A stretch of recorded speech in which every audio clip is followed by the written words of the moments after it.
This slut knocked up the wrong way. Go under 14E, go!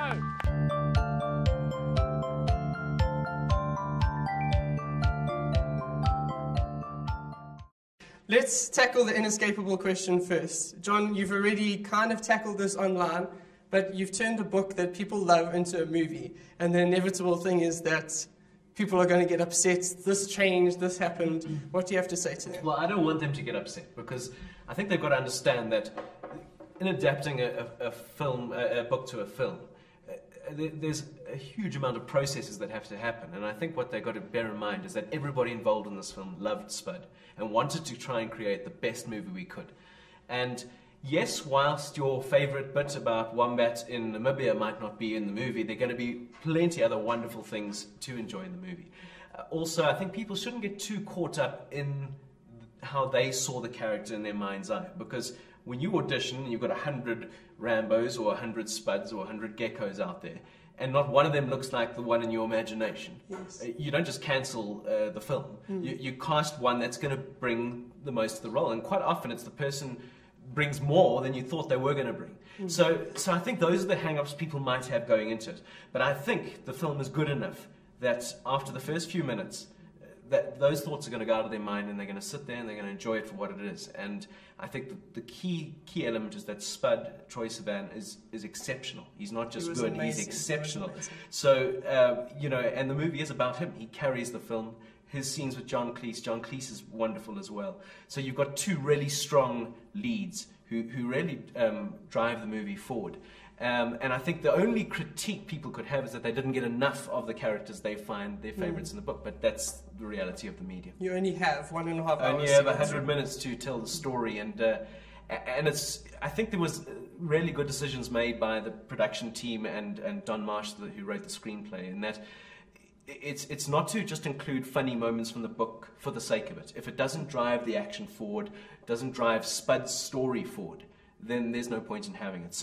So everything is there for a reason. Everything has been carefully selected, and I've been a part of the whole thing. And the tough decisions have had to be made, but I've been happy with them being made. So I feel that's a very, very loyal interpretation of the book. Brad, you guys searched the entire country and to some extent the entire world to find your cast. Where did that idea come from to go and search everywhere? We wanted to really take control of that casting process, especially within South Africa. We wanted to give South African kids a real shot at getting into this movie. And there's not that many professional child actors in South Africa, so we had to go and find them. And the best way to do that was we went through the schools, using Facebook, networking site, other social networking sites, contacting schools directly, putting up audition notices in schools. We did Durban, Joburg, Cape Town, PE, Bloem. We got in everywhere, and we went back 3 times, with the first rounds, the second rounds, and then the callbacks. So it was a long process, but we wanted to give the South African kids a shot at this, And I think it's amazing that the cast, like the Crazy Eight and the kids, come from everywhere. It's a real sort of hybrid mix of all sorts of people.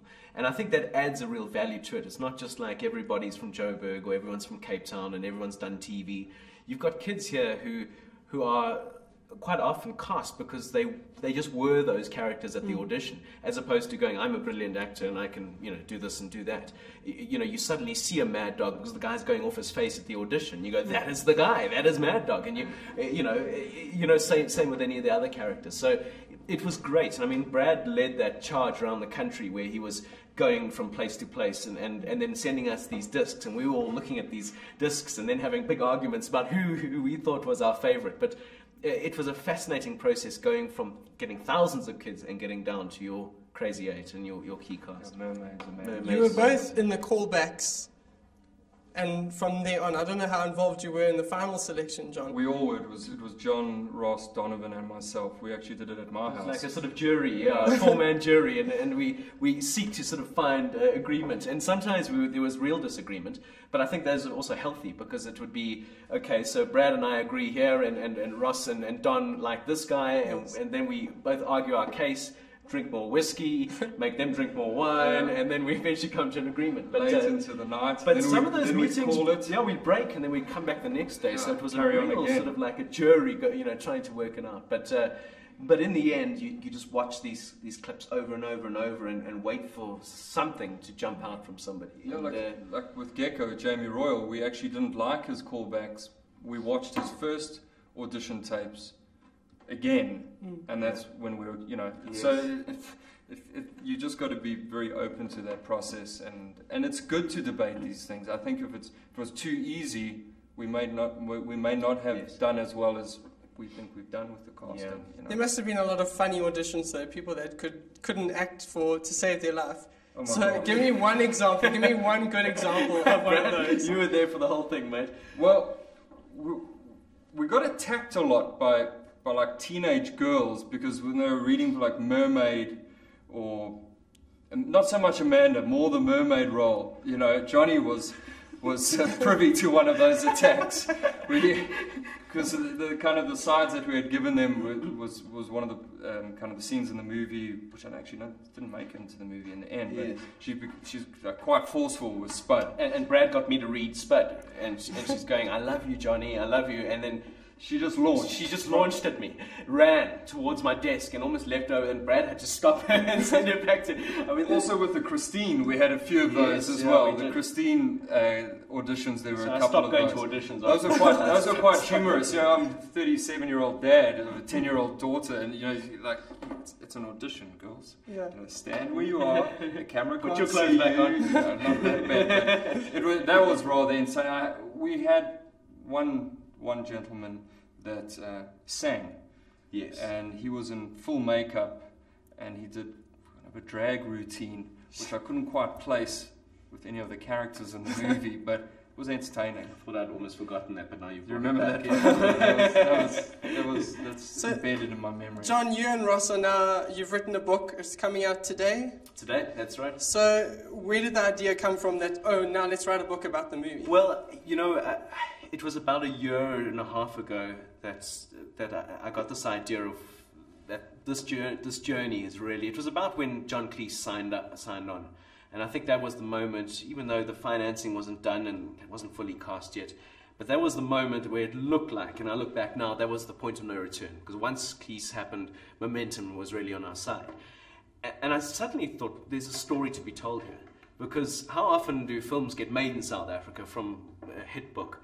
And then to have the author sort of as a part of it along the way, sort of watching what's going on and sort of bearing witness to his book being turned into a film.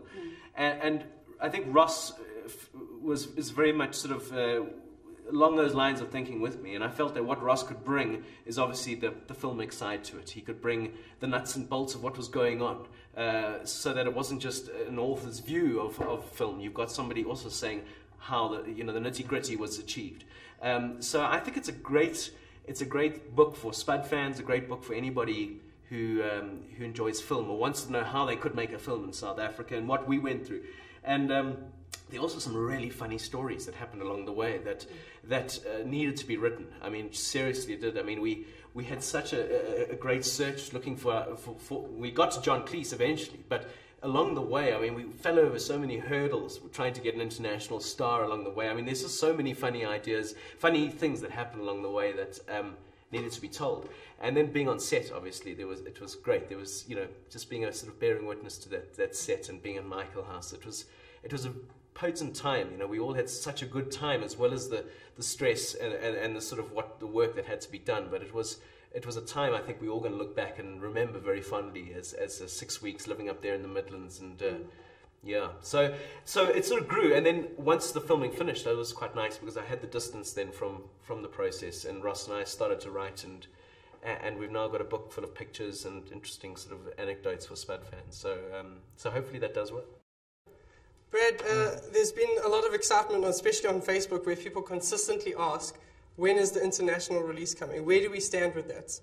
We're going to go to Berlin with it in February, and from there we'll see what the international market, what appetite it has for Spud.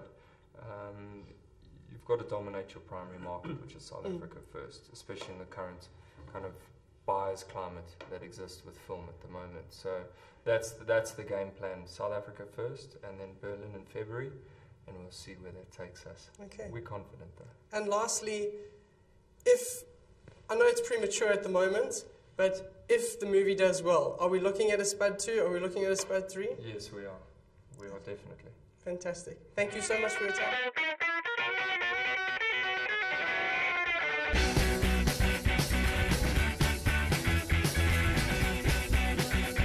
Time check. Up and out of bed, stocks, comb, locks down, shoot that.